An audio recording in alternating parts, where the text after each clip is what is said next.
જરા વિચારો તો, આપણી આ પૃથ્વી પર જીવન કેટલું બધું વૈવિધ્યસભર છે, નહીં?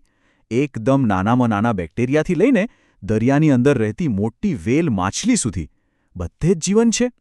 આ તો જાણે એક બહુ જ મોટી લાઇબ્રેરી હોય એવું લાગે, જ્યાં દરેક જીવ એક અલગ પુસ્તક છે. પણ આટલા બધા પુસ્તકોને વ્યવસ્થિત રીતે ગોઠવવા તો પડે ને. તો ચાલો આજે આ અદ્ભુત લાઇબ્રેરીના પાના ફેરવીએ અને સમજીએ કે વૈજ્ઞાનિકો આ બધું કેવી રીતે કરે છે. અને આ જ આપણા આજના વિશ્લેષણનો મૂળ સવાલ છે. દુનિયાભરમાં ફેલાયેલા વૈજ્ઞાનિકો જ્યારે કોઈ એક જ જીવ વિશે અભ્યાસ કરતા હોય ત્યારે એમને કેવી રીતે ખાતરી થાય કે તેઓ બધા એક જ વસ્તુ વિશે વાત કરી રહ્યા છે? જો કોઈ એક કોમન સિસ્ટમ ન હોય તો વિચારો કેટલી બધી ગેરસમજ અને ગૂંચવણ ઊભી થઈ શકે. લગભગ 18 લાખ, અને આ તો માત્ર એ પ્રજાતિઓ છે જેને આપણે અત્યાર સુધી શોધી શક્યા છીએ અને જેનું વર્ણન કરી શક્યા છીએ. આ આંકડો જ બતાવે છે કે આ સમસ્યા કેટલી મોટી અને ગંભીર હતી. આટલી બધી પ્રજાતિઓને વ્યવસ્થિત ગોઠવવા માટે એક મજબૂત અને સાર્વત્રિક એટલે કે યુનિવર્સલ સિસ્ટમની જરૂર હતી. ચાલો આ સમસ્યાને થોડી વધુ નજીકથી સમજીએ.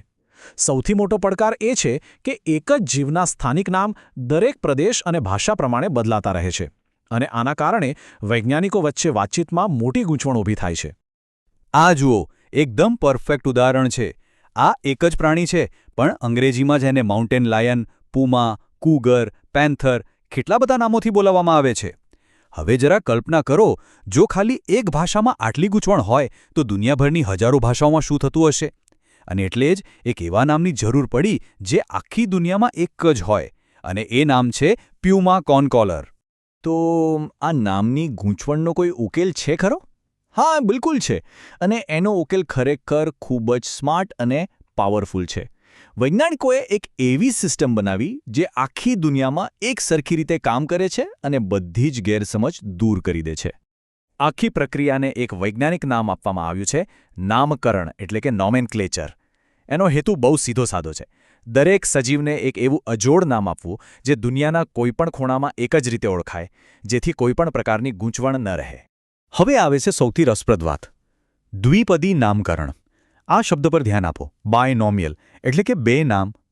આ એવી પદ્ધતિ છે જેમાં દરેક સજીવને બે શબ્દોનું એક યુનિક વૈજ્ઞાનિક નામ મળે છે, જે એની વૈશ્વિક ઓળખ બની જાય છે.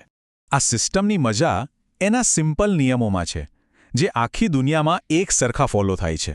જેમ કે પહેલો શબ્દ એટલે કે પ્રજાતિ, જીનસ, એ હંમેશા કેપિટલ અક્ષરથી શરૂ થાય, જ્યારે બીજો શબ્દ જાતિ, સ્પીશીઝ, એ નાના અક્ષરથી. અને આખું નામ હંમેશા ત્રાંસા અક્ષરોમાં એટલે કે ઇટાલિક્સમાં લખાય છે. હવે સવાલ એ થાય કે લેટિન ભાષા જ કેમ? કારણ કે એ એક મૃત ભાષા છે, જે હવે કોઈ દેશમાં બોલાતી નથી, એટલે તટસ્થ રહે છે અને કોઈ વિવાદ નથી થતો. આ નિયમોને કારણે જ વૈજ્ઞાનિકો સ્પષ્ટ રીતે વાતચીત કરી શકે છે. ચાલો એક એવું ઉદાહરણ લઈએ જે આપણે બધા જાણીએ છીએ, કેરી. આપણી સૌની પ્રિય કેરીનું વૈજ્ઞાનિક નામ છે મેન્જીફેરા ઇન્ડિકા. અને આ અદ્ભુત પદ્ધતિ આપણને આપનાર હતા સ્વીડનના મહાન વનસ્પતિશાસ્ત્રી કાર્લોસ લિનિયસ, જેમને વર્ગીકરણ વિજ્ઞાનના પિતા તરીકે પણ ઓળખવામાં આવે છે. આ એક ઉદાહરણથી જ ખબર પડી જાય છે કે આ સિસ્ટમ કેટલી સરળ છતાં પાવરફુલ છે. તો આ નામ કામ કેવી રીતે કરે છે? બસ આપણા નામ અને અટકની જેમ જ.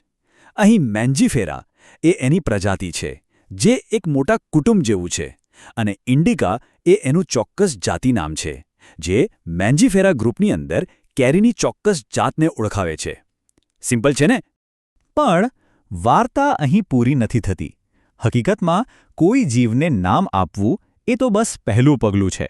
આ એક બહુ મોટા પઝલનો ફક્ત એક નાનો ટુકડો છે. આ નામકરણ એક વિશાળ ફાઇલિંગ સિસ્ટમનો ભાગ છે. અને આજે મોટી ફાઇલિંગ સિસ્ટમની આપણે વાત કરી રહ્યા છીએ, એને જ કહેવાય છે વર્ગીકરણ વિજ્ઞાન, એટલે કે ટેક્સોનોમી. આ વિજ્ઞાન ફક્ત નામ આપવા પૂરતું સીમિત નથી, પણ સજીવોને એમની સમાનતાઓ અને સંબંધોના આધારે અલગ અલગ ગ્રુપમાં ગોઠવવા વિશે છે. આનાથી આપણને જીવનના વૃક્ષ એટલે કે ટ્રી ઓફ લાઈફને સમજવામાં મદદ મળે છે. તો આખી પ્રક્રિયા કેવી રીતે કામ કરે છે? જુઓ, એમાં મુખ્ય 4 સ્ટેપ્સ છે. સૌથી પહેલાં કોઈપણ જીવના લક્ષણોનું વર્ણન કરવામાં આવે છે.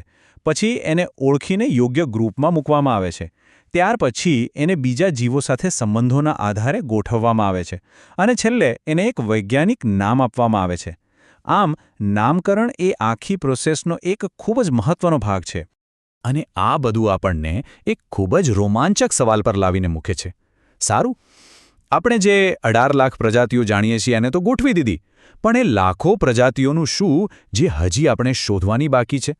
આ સિસ્ટમની સુંદરતા એ છે કે માત્ર અત્યાર માટે નથી, પણ ભવિષ્યમાં થનારી અસંખ્ય નવી શોધો માટે પણ એક મજબૂત પાયો પૂરો પાડે છે, જેથી આવનારા સમયમાં પણ આપણે જીવનના આ ભવ્ય પુસ્તકાલયને વધુ સારી રીતે સમજી શકીએ.